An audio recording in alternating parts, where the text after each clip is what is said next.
देव। नारायण नारायण नारायण श्रीमन नारायण नारायण नारायण। प्रणाम देव ऋषि। आपका कल्याण हो। आपको इन्हें देखकर चकित होने की आवश्यकता नहीं है देव ऋषि। ये हमारे मित्र धन कुबेर हैं।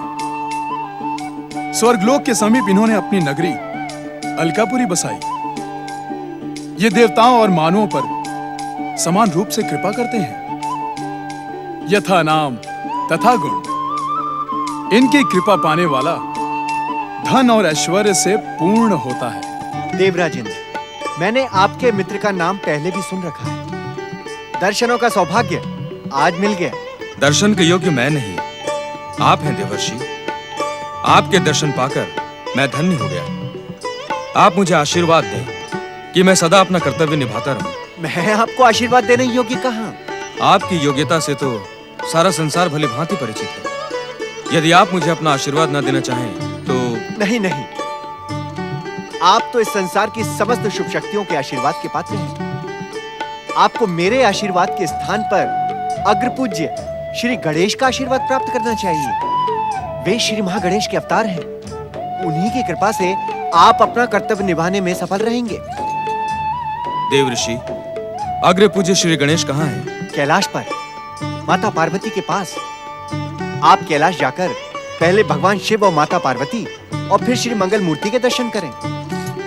मित्र कुबेर, देव ऋषि का परामर्श मानकर आप कैलाश की ओर जाएं। मैं स्वर्ग की ओर प्रस्थान करता हूं। नारायण नारायण। देवराज इंद्र, आपको स्वर्ग लोक में ऐसा कौन सा उचित कार्य आ पड़ा कि आप भगवान शिव, माता पार्वती और श्री गणेश के दर्शनों से मुंह मोड़ रहे हैं? देव ऋषि, कभी कभी तो अवसर देख लिया कीजिए। क्या मुझे अपमानित करना ही आपके जीवन का एकमात्र उद्देश्य है? देवराज इंद्र, मेरे साधारण से प्रश्न ने आपको अपमानित कैसे कर दिया? मैं आपके साधारण से प्रश्न और कई अर्थों वाली भाषा को भली भांति जानता हूं। कई अर्थों वाली भाषा? नारायण नारायण। आप देवराज इंद्र, आप सत्य क्यों नहीं कहते कि इस समय स्वर्ग पर कोई संकट नहीं है और आपको कैलाश जाकर कुछ भी प्राप्त नहीं होगा? प्राप्त तो मुझे तब भी नहीं होता देव ऋषि जब स्वर्ग पर संकट आता है। प्राप्त तो सदा मुझे अपने पुरुषार्थ से करना होता है। धन्य है आपका पुरुषार्थ। मैं तो आपके पुरुषार्थ के चमत्कार कई बार देख चुका हूं देवराजेंद्र। पहले तारकासुर, फिर देवांतक, नरांतक और अब सिंधु। ये तो सब आपके ही पुरुषार्थ से। नारायण नारायण। आप मेरे मित्र के सामने मेरा अपमान कर रहे हैं देव ऋषि। देवराज, यदि आपको कैलाश जाने का परामर्श देना आपका अपमान है तो फिर यह समस्त संसार सुने कि मैं आपका अपमान कर रहा हूं। देवराज, आप व्यर्थ ही क्रोधित हो रहे हैं। गुरु और ऋषि का परामर्श स्वीकार करना हर प्राणी का कर्तव्य होता है। यदि आपको कोई आवश्यक कार्य न हो तो आप भी हमारे साथ कैलाश चलें। आवश्यक कार्य न होने पर भी मैं कैलाश नहीं जाऊंगा। देव ऋषि, मैं समय आने पर सिद्ध कर दूंगा कि स्वर्गाधिपति देवराजेंद्र का पुरुषार्थ किसी भी संकट का सामना करने में सक्षम है। नारायण नारायण। देव ऋषि, यह बात मेरे को समझ में नहीं आई। देवराज ने मुझे स्वयं गगन विहार के लिए बुलाया और स्वयं ही मुझे छोड़कर चले गए। धन कुबेर, आपके मित्र देवराज इंद्र पहले भी कई बार श्री महागणेश, श्री गणेश और भगवान शिव की उपेक्षा कर चुके हैं और इसका परिणाम बार बार उन्हें भुगतना भी पड़ता है। किंतु पिछली बातों से सीख लेना आपके मित्र के स्वभाव में नहीं है। वे बार बार भूल करते हैं और बार बार उन्हें स्वर्ग से वंचित होना पड़ता है। न जाने इस बार क्या होगा। नारायण नारायण।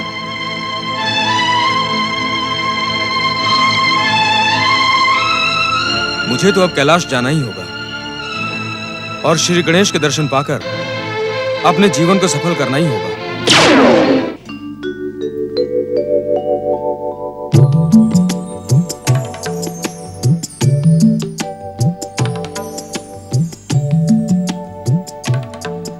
पति परमेश्वराय नमो नमः। ऋषिवर, मुझे इस बात का ज्ञान हो गया है कि पति के चरणों के अतिरिक्त पत्नी का और कोई ठिकाना नहीं होता। मुझे अपनी चरण सेवा का अवसर देते रहिएगा स्वामी। मेरी पिछली भूलों को क्षमा कर दीजिएगा स्वामी, क्षमा कर दीजिए। तुम्हारा ये बदला रूप देखकर मैं पिछला सब कुछ भूल चुका हूँ दीदी। अब तुम हमारे साथ आनंद पूर्वक रहो। हाँ दीदी, तुम्हें अब किसी प्रकार की चिंता करने की आवश्यकता नहीं है। तुम सुखपूर्वक यहाँ रहो। मैं सेविका के समान तुम्हारी सेवा करूंगी। तुम्हें किसी प्रकार का कष्ट नहीं होने दूंगी। मेरे स्वामी को लंबे समय तक वश में रखने वाली दुष्टा, अब मैं तेरा ही नाटक करके इनकी स्वामिनी बन जाऊंगी और तुझे दूध की मक्खी के समान बाहर निकाल फेंकूंगी। अब इन पर मेरा एक अधिकार रहेगा। क्या सोचने लगी दीदी? यही कि इस संसार में मुझसे अधिक मूर्ख और कौन हो सकता है जो तुम्हारे समान प्रेम करने वाली बहन को पहचान न सकी। पति के चरणों की उपेक्षा करके हर एक के जीवन में विष घोलती रही। मुझे तो जीवित रहने का भी अधिकार नहीं है दीदी, अधिकार नहीं है। दीदी, यदि भूल स्वीकार ली जाए तो भूल भूल नहीं रह जाती, भविष्य का आदर्श बन जाती है। अदिति, दीदी,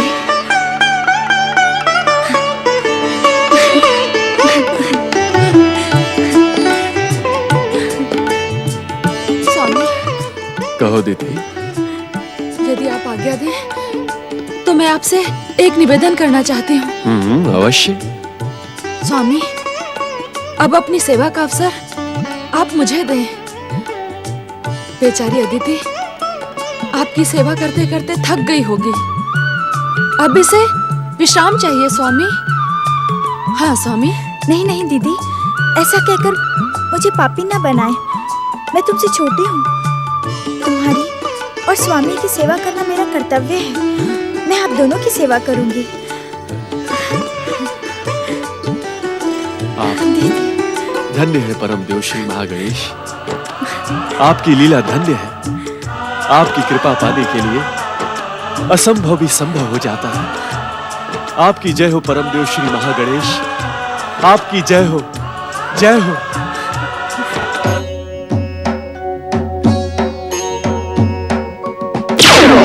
देवर्षि नारद ने मुझे कहां भेज दिया?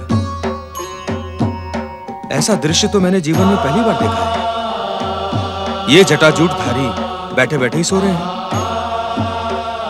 क्या यही कैलाश है? कहीं ये कैलाशपति शिव तो नहीं? परंतु इनके पास तो बैठने के लिए आसन भी नहीं है और सोने के लिए शैया भी नहीं है।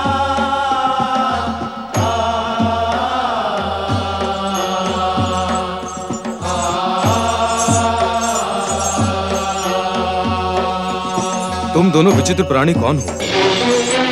और तुम्हारे सिर पर ये पशुओं के समान सींग क्यों निकले हैं?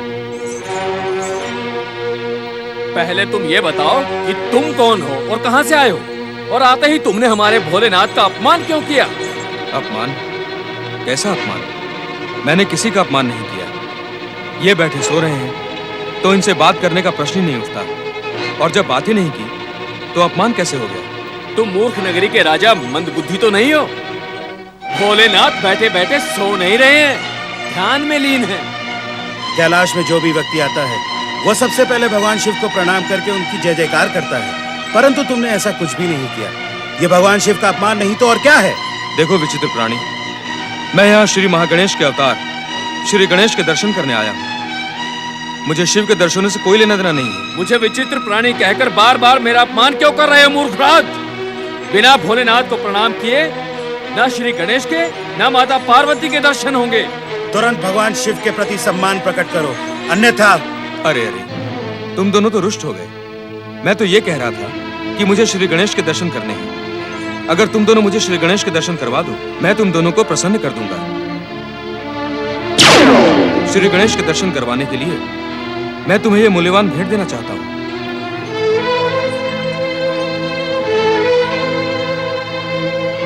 धातु की इस मुद्रा में न जाने क्या है, हर कोई फिसल जाता है। अब विलंब ना करो, मुझे शीघ्रता के साथ श्री गणेश के दर्शन करवा दो। दुष्ट मूर्ख, तू भगवान भोलेनाथ के गणों को मुद्रा का लोभ दिखाता है। हाँ? ये देखो।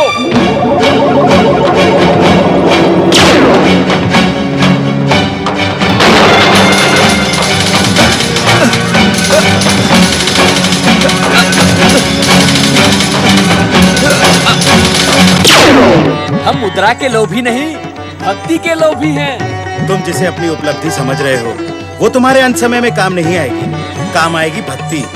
अभी भी समय है, भगवान शिव को प्रणाम करके अपना जीवन धन्य कर लो। जिस उद्देश्य से मैं यहाँ आया हूँ उसे पूरा करना मेरा कर्तव्य है। मेरा उद्देश्य श्री गणेश के दर्शन करना है।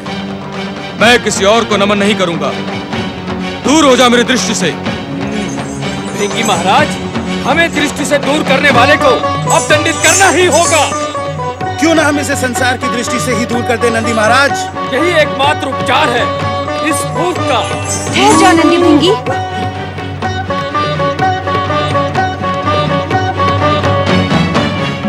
कैलाश पर पधारे अतिथि को इस प्रकार दंडित करना मर्यादा के विरुद्ध है।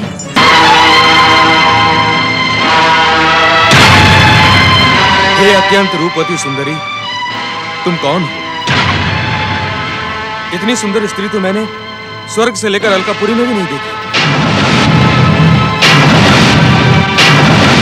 धन्य है देवर्षि जिन्होंने मुझे यहाँ भेज दिया, नहीं तो मेरा जीवन व्यर्थ चला जाता। यहाँ आकर मैंने संसार के सर्वोत्तम सौंदर्य को देखा है। हे स्त्री, तुम कौन हो? बताओ, तुम कौन हो? मैं इतनी देर से तुम्हारे रूप की प्रशंसा कर रहा हूं और तुम मौन हो। तनिक अपने सलोने मुख से दो मधुर शब्दों कहो।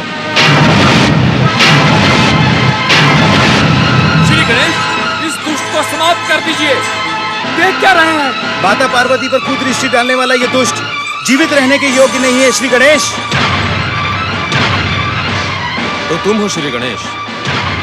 नारद के कहने पर मैं तुम्हारे दर्शन करने आया था, पर तुम्हें दर्शन देने जैसे कोई बात ही नहीं है।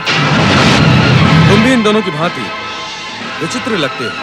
नारद को तो मैंने क्षमा कर दिया, क्योंकि उसके कारण ही मुझे ऐसा सौंदर्य देखने को मिला।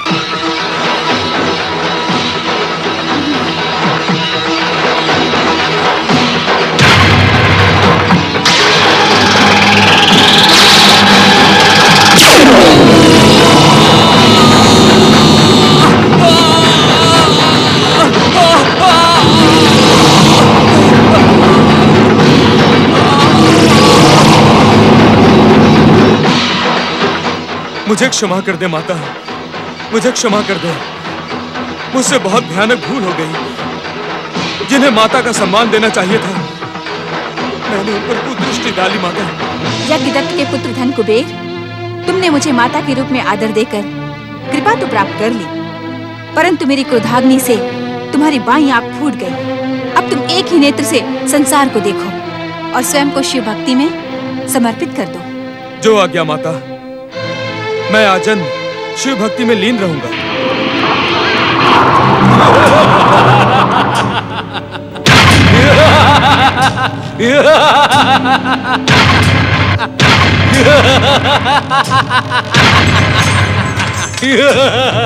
देवर्षि नारद के कहने पर तुम मेरे दर्शन करने के लिए आए थे। तुमने तो मेरे दर्शन ही नहीं किए। मेरी माता का हृदय बड़ा कोमल है, वे शीघ्र ही कृपा कर देती हैं। परंतु मैं तो तुम्हारी दुष्टता को अवश्य दंडित करूंगा। नहीं नहीं श्री गणेश, मुझे क्षमा कर दे, मुझसे भूल हो गई। भूल यदि दंडित न हो तो वह सुधरती नहीं। अब मेरी भी एक समस्या है। जब मेरे हाथ में यह अंकुश होता है तो मुझे कुछ न कुछ करना ही पड़ता है।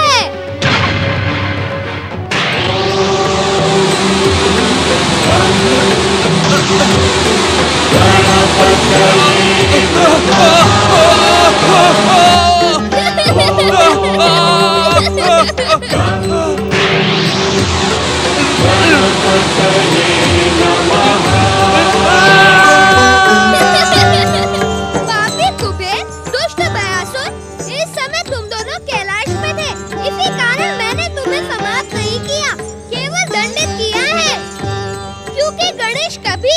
दुष्टता को दंडित करने से मुंह नहीं मोड़ सकता। यदि तुम दोनों ने फिर से ऐसा दुस्साहस किया तो तुम दोनों का अंत निश्चित है। आप धन्य है श्री गणेश, माता ने तो उस दुष्ट को क्षमा कर ही दिया था। आपकी जय हो श्री गणेश।